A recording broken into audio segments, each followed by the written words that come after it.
నమస్కారం. తీర్థయాత్ర కార్యక్రమానికి స్వాగతం. తులసి కోట లేని ఇల్లు ఉంటుందేమో కానీ రామాలయం లేని ఊరు మాత్రం ఉండదు. ఎందుకంటే ధర్మమే మానవ రూపంలో అవతరించిన అవతార స్వరూపుడు శ్రీరాముడు.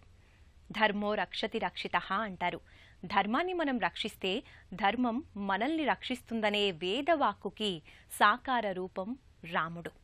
అంతటి మహిమాన్విత రాముడు సీతారామ లక్ష్మణ సమేతంగా బలుసుపాడు గ్రామంలో వెలసి శతాబ్దాలుగా భక్తులచే పూజలందుకుంటున్నాడు.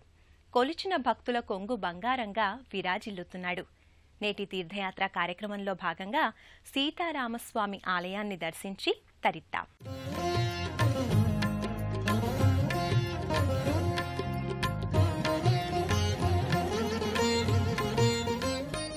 శ్రీరామ శబ్దం జగత్తులోనే మొట్టమొదటి మంగళకరమైన శబ్దమని కాళిదాసు మహాకవి అన్నాడు. రామనామ స్మరణలో అంతటి మహిమ ఉన్నది కాబట్టే ఊరూరా రామాలయాలను నిర్మించి భక్తులు తరిస్తున్నారు. పెదకూరపాడు మండల కేంద్రానికి సుమారు 8 కిలోమీటర్ల దూరంలో బలుసుపాడు సీతారామచంద్రస్వామి ఆలయం నెలకొని ఉంది. ఈ ఆలయం మహిమలకు అపారమని భక్తులు విశ్వసిస్తారు. ఈ ఆలయం సుమారు 150 సంవత్సరాల క్రితం నిర్మితమయ్యింది. నిశ్చల భక్తికి తార్కాణంగా నిలిచే సీతారామచంద్రస్వామి వారి ఆలయానికి బలుసుపాడు ప్రజలే కాక సుదూర ప్రాంతాల నుంచి కూడా భక్తులు విశేషంగా తరలివస్తారు.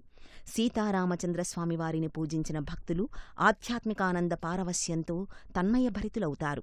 ఈ ఆలయం అనేకసార్లు పునర్నిర్మాణానికి నోచుకుని భక్తులకు ఆధ్యాత్మిక కేంద్రంగా విరాజిల్లుతోంది. ఈ మధ్యకాలంలో అంటే 2002లో కూడా గ్రామ ప్రజల విరాళాలతో మరోసారి జీర్ణావస్థలో ఉన్న ఈ ఆలయాన్ని పునరుద్ధరించారు. ఆలయ ముఖద్వారం నుండి భక్తులు రామనామాన్ని స్మరిస్తూ ముకుళిత హస్తాలతో ఆలయ ప్రాంగణంలోకి ప్రశాంత చిత్తంతో ప్రవేశిస్తారు.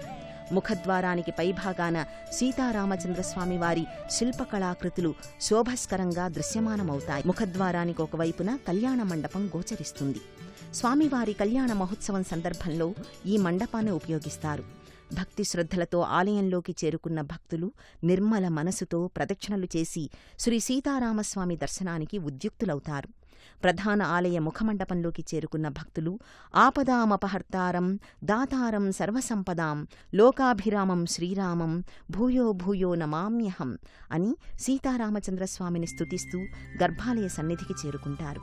గర్భాలయ ముఖద్వారానికి ఇరువైపులా జయ విజయుల శిల్పాకృతులు స్వామివారి దర్శనానికి భక్తులకు అనుమతి ఇవ్వడానికి సిద్ధంగా ఉన్నట్టుగా గోచరిస్తారు. భక్తులు అంతరాలయాన్ని చూడగానే ప్రాచీన నిర్మాణ శోభకు ఆకర్షితులవుతారు. జానకీపతి రఘునాథుని మహిమలను పొగడటానికి మాటలు చాలవని భక్తులు విశ్వసిస్తారు. ఏ ఆలయంలో అయినా రాముడు కోదండరాముడిగా సీతారాముడిగా కొలువై భక్తులని అనుగ్రహిస్తూ ఉంటాడు. బలుసుపాడు ఆలయంలో శ్రీరామచంద్రుల వారు మీసాల రాముడుగా కొలువై భక్తజన కోటిని తరింపజేస్తున్నారు. అంతర ఆలయంలో సీతారామ సమేత లక్ష్మణమూర్తులను దర్శించి భక్తులు ఆపాదమస్తకం పులకించిపోతారు. అయోధ్యలో పట్టాభిషిక్తులైన సీతారామ లక్ష్మణులను దర్శించిన దివ్యానుభూతి ఇక్కడ భక్తులకు కలుగుతుంది. అంతరాలయంలో స్వామివారు ఊర్ధ్వపుండ్ర ముఖమండలంతో కోదండాన్ని ధరించి మీసాలతో జానకీ లక్ష్మణ సమేతంగా దివ్యమంగళ స్వరూపంతో భక్తులకు దర్శనమిస్తారు. కృష్ణవర్ణ శోభతో అర్చావతార మూర్తులు సజీవంగా భక్తులకు గోచరిస్తారు. భక్తులు ఆ మూర్తులను కనులారా వీక్షించి ఆధ్యాత్మిక పరితాపం తీరి తృప్తిని పొందుతారు. గర్భాలయానికి అభిముఖంగా ధ్వజస్తంభానికి ముందున్న చిన్న మందిరంలో ఆంజనేయస్వామివారు ముకుళిత హస్తాలతో ఎప్పుడెప్పుడు స్వామివారి సేవలో తరించాలా అన్నట్టుగా ఎదురుచూస్తూ ఉంటాడు. అర్చకులు శ్రీ సీతారామచంద్రస్వామి మూర్తులకు నిత్య కైంకర్యాలను ఘనంగా నిర్వహిస్తారు.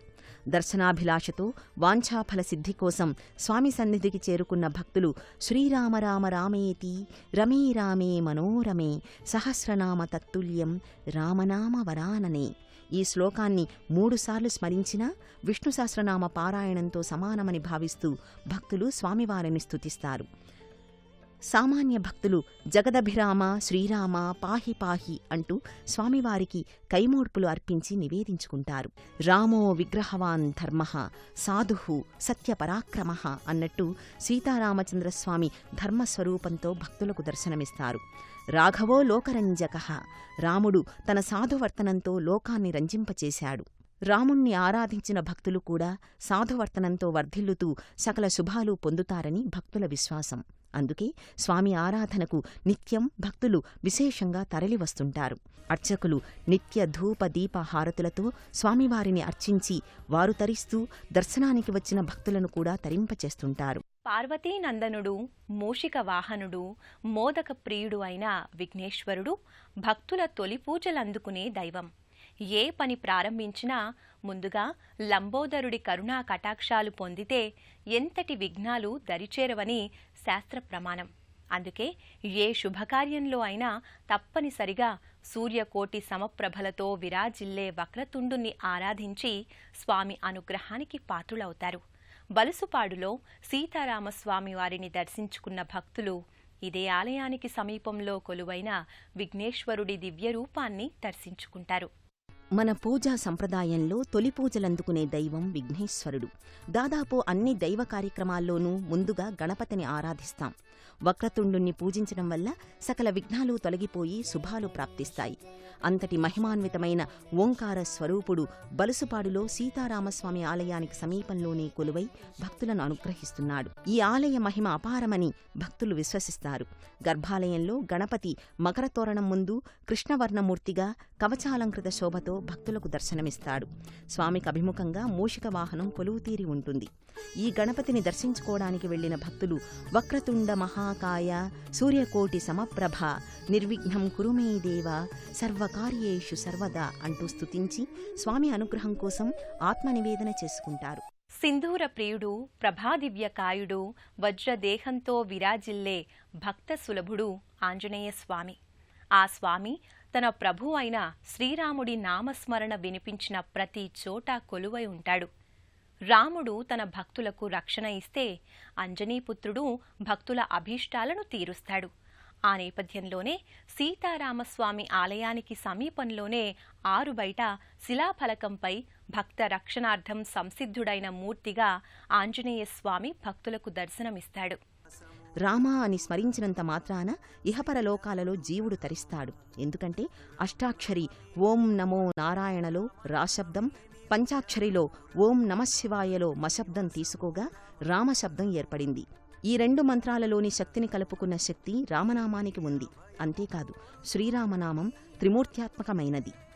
అంతటి మహిమాన్వితమైన రామనామ శబ్దంతో తరించిన భక్త శిఖామణుల్లో హనుమంతుడు ప్రథముడు. అందుకే సీతారామచంద్రస్వామి వారి ఆలయ సమీపంలోనే తన స్వామివారి సన్నిధే తనకు యోగ్యంగా భావించి ఆంజనేయస్వామి కొలువై తన ప్రభువుని దర్శించవచ్చిన భక్తులను అనుగ్రహిస్తున్నాడు. ఆంజనేయస్వామికి ఎటువంటి ఆలయ నిర్మాణం ఉండదు. ఆరుబయట ఎత్తైన వేదిక మీద శిలపై హనుమంతులవారు మంగళప్రదంగా భక్తులకు గోచరిస్తారు.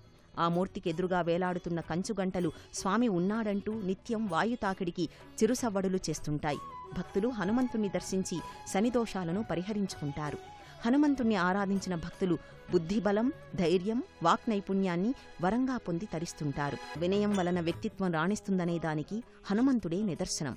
ఆ నేపథ్యంలో భక్తులు ఆరుబయట కొలువైన ఆంజనేయస్వామిని త్రికరణశుద్ధిగా ఆరాధించి ఫలాలను పొందుతారు. హనుమత్ జయంతి రోజున ఇక్కడ ప్రత్యేక పూజలు నిర్వహిస్తారు. ముగురమ్మల మూలపుటమ్మ సృష్టిలో అనేక రూపాల్లో పలు శక్తిమాతలుగా కొలువై తన బిడ్డలను కాపాడుకుంటుంది. ఎక్కడ ఏ రూపంలో అమ్మ అంశ వ్యక్తమైనా తన సంతాన సంరక్షణే ప్రధానంగా ఉంటుంది. అమ్మ అని నోరారా పిలిచినా భక్తులకు తక్షణమే సాయం అందించే చల్లని తల్లి పోలేరమ్మ. పొలిమేర దాటి దుష్టశక్తులు ఏరులోకి రానివ్వకుండా పాడి పంటలను, పశువులను, తన బిడ్డలను కంటికి రెప్పలా కాచుకునే వరాల తల్లి పోలేరమ్మ. పోలేరమ్మ తల్లి చల్లని చూపులు ఉంటే ఎలాంటి కష్టాలు ఉండవని భక్తులు విశ్వసిస్తారు. అనంత సృష్టి రచనకు శక్తే ప్రధానం. ఆ శక్తి స్వరూపమే జగన్మాత. ఆ జగదంబ అంశ అనేక రూపాలలో అభివ్యక్తమై సదా జగతిని కాపాడుతోంది. చలువదనాల ఆ చల్లని తల్లి ఎన్నో దివ్యనామాలతో వాడవాడలా వెలసి భక్తుల చేత పూజలందుకుంటోంది. ఆ నేపథ్యంలో బలుసుపాడు గ్రామ ప్రజలను, పాడి పంటలను కాపాడడానికి పోలేరమ్మ తల్లి వరాల తల్లిగా కొలువై ఉంది. పొలిమేర దాటి ఏ దుష్టశక్తులు ఊరిలోకి ప్రవేశించకుండా ఈ పోలేరమ్మ తల్లి కాపు కాస్తుంది. పోలేరమ్మ తల్లి ఆలయానికి భక్తులు మొక్కులు చెల్లించుకోవడానికి వారంలో ఆదివారాలు ప్రత్యేకించి వస్తుంటారు. పోలేరమ్మ ఆలయం చిన్నదైనా తల్లి మహిమలు అపారమని భక్తుల విశ్వాసం. అంతరాలయంలో పోలేరమ్మ తల్లి హరిద్రావర్ణంతో మెరిసిపోతుంటుంది. ఇక్కడి గుడిలో గ్రామ సంప్రదాయ పూజారులే అమ్మకు పూజలు నిర్వహిస్తారు. ప్రతి ఏడాది ఉగాది రోజున ఈ అమ్మవారికి ఉత్సవాలను ఘనంగా నిర్వహిస్తారు. ప్రాచీన కాలంలో ఊరి మధ్యలో నిలువుగా ఒక రాయిని ప్రతిష్ఠించేవారు. దీనినే బొడ్డురాయి అని పిలుచుకునేవారు. కొన్ని ప్రాంతాల్లో బొడ్డురాయినే బొడ్రాయిగా కూడా వ్యవహరిస్తారు. బలుసుపాడులో భక్తుల విశ్వాసానికి ప్రతిరూపంగా భాసిల్లే బొడ్రాయి దేవతామూర్తిని మనం కూడా దర్శించుకుందాం రండి. తెలుగునాట తరతరాలుగా మన జీవన సంస్కృతిలో కొన్ని విశ్వాసాలు చలామణి అవుతున్నాయి. వాటిలో బొడ్రాయి ఆరాధన ఒకటి. దీన్ని బొడ్డురాయి అని కూడా అంటారు. వాస్తుశాస్త్రంలో దీన్ని నాభిశులగా వ్యవహరిస్తారు. ఆంధ్ర, తెలంగాణ ప్రాంతాలలో బొడ్రాయిగానే పూజలు నిర్వహిస్తారు. గర్భవతికి కడుపులోని బిడ్డకు అనుబంధంగా బొడ్డుత్రాడు ఉంటుంది.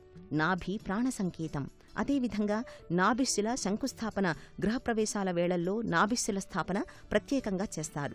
ఇది కొన్ని ప్రాంతాలలో సంప్రదాయంగా ఇప్పటికీ కొనసాగుతోంది. బలుసుపాడులో బొడ్రాయి ఆరాధన వైభవంగా నిర్వహిస్తారు. ఏడాదిలో వచ్చే ఆషాఢమాసంలోని ప్రత్యేక రోజుల్లో ఈ గ్రామదేవత పండగని ఘనంగా నిర్వహిస్తారు. ఈ సందర్భంలో కుమార్తెలను పుట్టింటికి పిలుస్తారు. కూతుళ్లకు కానుకలు సమర్పిస్తారు. బొడ్రాయి ఆరాధన యంత్రరూపంలో కూడా చేయడం అక్కడక్కడ ఆనవాయితీగా కనిపిస్తుంటుంది. బొడ్రాయిని భక్తి శ్రద్ధలతో పూజిస్తే గ్రామంలో నివసించే కుటుంబాలు వృద్ధి చెందుతాయని భక్తుల ప్రగాఢ నమ్మకం. ఉగాది నుండి శ్రీరామనవమి వరకు ఉత్సవాలు ఘనంగా నిర్వహిస్తారు. చైత్రమాసం ఉగాది రోజున పోలేరమ్మ ఆలయంలో కూడా ప్రత్యేక పూజలు చేసి అమ్మ సేవలో తరిస్తారు. సీతారామస్వామి వారి ఆలయంలో ధనుర్మాసం, వైకుంఠ ఏకాదశి తదితర పర్వాలను కన్నుల పండువగా ఆధ్యాత్మిక వాతావరణం వెల్లివిరిసేలా వైభవంగా నిర్వహిస్తారు. బలుసుపాడు గ్రామంలో కొలువైన శ్రీ సీతారామస్వామి వారి దివ్య ఆలయాన్ని దర్శించుకున్నాం కదా.